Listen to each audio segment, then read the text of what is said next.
আসসালামু আলাইকুম। বাংলাদেশ বেতার, গোপালগঞ্জ। খবর পড়ছি শাম্মী নূপুর। সুইজারল্যান্ডের দাভোসে বিশ্ব অর্থনৈতিক ফোরামের বার্ষিক সভায় যোগদান শেষে দেশে ফিরেছেন অন্তর্বর্তী সরকারের প্রধান উপদেষ্টা ড. মোহাম্মদ ইউনূস। গতকাল বিকেল ৫টা ৭ মিনিটে তাকে বহনকারী ফ্লাইটটি হজরত শাহজালাল আন্তর্জাতিক বিমানবন্দরে অবতরণ করে। প্রধান উপদেষ্টার প্রেস উইং থেকে এ তথ্য জানানো হয়েছে। এর আগে প্রধান উপদেষ্টা এবং তার সফরসঙ্গীদের বহনকারী এমিরেটস এয়ারলাইন্সের একটি বাণিজ্যিক ফ্লাইট সুইজারল্যান্ডের স্থানীয় সময় শুক্রবার রাত ৯টা ৫০ মিনিটে জুরিখ আন্তর্জাতিক বিমানবন্দর ত্যাগ করে। ঢাকা রায়ের বাজারে জুলাই গণঅভ্যুত্থানে শহীদদের কবর জিয়ারত করেছেন তথ্য ও সম্প্রচার উপদেষ্টা মোহাম্মদ নাহিদ ইসলাম। গতকাল শহীদদের কবর জিয়ারত এবং স্বজনদের সঙ্গে কথা বলার উদ্দেশ্যে রায়ের বাজার কবরস্থানে যান মোহাম্মদ নাহিদ ইসলাম। এ সময় তিনি বলেন, শহীদদের ঋণ কখনো শোধ করা যাবে না।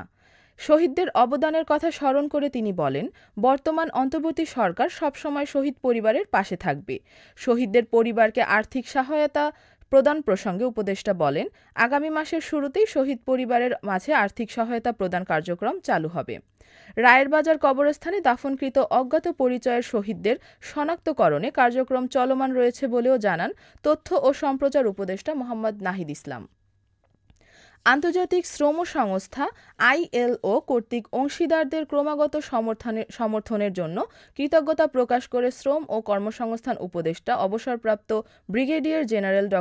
এম সাখাওয়াত হোসেন বলেছেন, বাংলাদেশের শ্রম খাতকে শক্তিশালী করতে তাদের সহযোগিতা একান্ত কাম্য।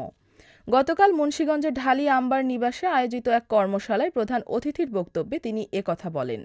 সাখাওয়াত হোসেন বলেন, শ্রম সেক্টরে একটি কার্যকর বিরোধ নিষ্পত্তি ব্যবস্থা অত্যন্ত গুরুত্বপূর্ণ। আজকের কর্মশালার মাধ্যমে একটি খসড়া তৈরি করা হবে এবং শ্রম বিরোধ নিরসনে এটি একটি গুরুত্বপূর্ণ পদক্ষেপ হিসেবে কাজ করবে। উপদেষ্টা বলেন, বাংলাদেশ শ্রম আইন বিকল্প বিরোধ নিষ্পত্তি ভিত্তি স্থাপন করেছে। শ্রম আদালতের ওপর চাপ কমানোর জন্য আউজ নিয়ে কাঠামোগত সংস্কার করা প্রয়োজন বলেও উল্লেখ করেন শ্রম ও কর্মসংস্থান উপদেষ্টা এম সাখাওয়াত হোসেন। এ সময় শ্রম অধিদপ্তরের মহাপরিচালক ফাহমিদা আখতার এনডিসি, কলকারখানা ও প্রতিষ্ঠান পরিদর্শন অধিদপ্তরের মহাপরিদর্শক ওমর মোহাম্মদ ইমরুল মহসিন সহ শ্রম ও কর্মসংস্থান মন্ত্রণালয়ের ঊর্ধ্বতন কর্মকর্তারা উপস্থিত ছিলেন। গতকাল গোপালগঞ্জের মুকসুদপুর উপজেলার বাটিকামারী উচ্চ মাধ্যমিক বিদ্যালয়ের চত্বরে আব্দুল আলী ও হালিবন নেসা ফাউন্ডেশনের পক্ষ থেকে ৬০ জন শিক্ষার্থীকে মেধাবৃত্তি দেওয়া হয়েছে। গোপালগঞ্জ জেলা সমাজসেবা কার্যালয়ের উপপরিচালক মোহাম্মদ হারুনা রশিদ অনুষ্ঠানে প্রধান অতিথি হিসেবে উপস্থিত ছিলেন। ফাউন্ডেশনের চেয়ারম্যান অধ্যাপক ড. মোহাম্মদ মোশাররফ হোসেন, বিভিন্ন শিক্ষা প্রতিষ্ঠানের শিক্ষক, শিক্ষার্থী ও অভিভাবক সহ স্থানীয় গণ্যমান্য ব্যক্তিবর্গ এ সময় উপস্থিত ছিলেন। গতকাল গোপালগঞ্জের টুঙ্গিপাড়ায় পৌর মাল্টিমিডিয়া সুপার মার্কেটে জাল নোট প্রচলন প্রতিরোধে জনসচেতনতা বৃদ্ধিমূলক ওয়ার্কশপ অনুষ্ঠিত হয়েছে। বাংলাদেশ ব্যাংক খুলনার অতিরিক্ত পরিচালক মোহাম্মদ মঞ্জুর রহমান এতে প্রধান অতিথি হিসেবে উপস্থিত ছিলেন। সোনালী ব্যাংক পিএলসি টুঙ্গিপাড়ার শাখা ম্যানেজার জ্যোতির্ময় পাল এর সভাপতিত্বে বিভিন্ন ব্যাংকের কর্মকর্তা কর্মচারী, স্থানীয় গণ্যমান্য ব্যক্তিবর্গ এ সময় উপস্থিত ছিলেন। সোনালী ব্যাংক টুঙ্গিপাড়া শাখা এর আয়োজন করে। গোপালগঞ্জ জেলায় এবছর ১,১১৫ হেক্টর জমিতে ধনিয়া চাষ করা হয়েছে। জেলা কৃষি সম্প্রসারণ অধিদপ্তরের উপপরিচালক আব্দুল কাদের সরদার জানান, জেলায় এবছর ১,৩৩৮ মেট্রিক টন ধনিয়া উৎপাদনের লক্ষ্যমাত্রা নির্ধারণ করা হয়েছে। ধনিয়া চাষে কৃষি সম্প্রসারণ অধিদপ্তর কৃষকদের মাঝে বীজ, সার ও কীটনাশক সহ প্রয়োজনীয় কৃষি উপকরণ সরবরাহ করেছে। এছাড়া বাংলাদেশ ব্যাংক সহ অন্যান্য বাণিজ্যিক ব্যাংক কৃষকদের মাঝে প্রয়োজনীয় কৃষি ঋণ বিতরণ করেছে। খেলার খবর, ফুটবল।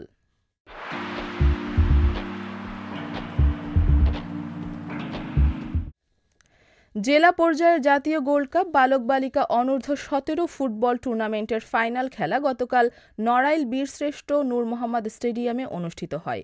ফাইনাল খেলায় বালক বিভাগে নড়াইল পৌরসভা দল ১-০ গোলে নড়াইল সদর উপজেলা দলকে এবং বালিকা বিভাগে নড়াইল পৌরসভা দল ১-০ গোলে নড়াইল সদর উপজেলা দলকে পরাজিত করে জেলা চ্যাম্পিয়ন হয়েছে।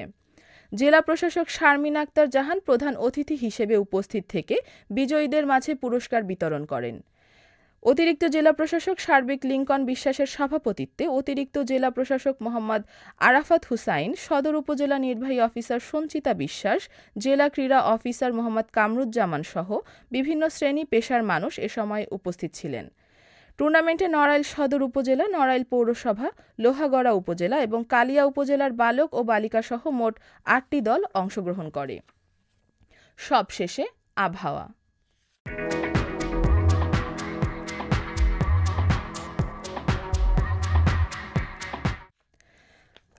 আজ বেলা ১টা পর্যন্ত আবহাওয়ার পূর্বাভাসে বলা হয়েছে, ভোর ৫টা থেকে পরবর্তী ৩ থেকে ৪ ঘণ্টায় দেশের নদী অববাহিকায় মাঝারি থেকে ঘন কুয়াশার কারণে দৃষ্টিসীমা ২০০ মিটার বা কোথাও কোথাও এর চেয়ে কম হতে পারে। এসব এলাকার নৌযান সমূহকে সাবধানে চলাচল করতে বলা হয়েছে, তবে কোনো সংকেত দেখাতে হবে না। খবর শেষ হলো। আমাদের পরবর্তী খবর প্রচারিত হবে সকাল ১০টা ৩০ মিনিটে বাংলায়।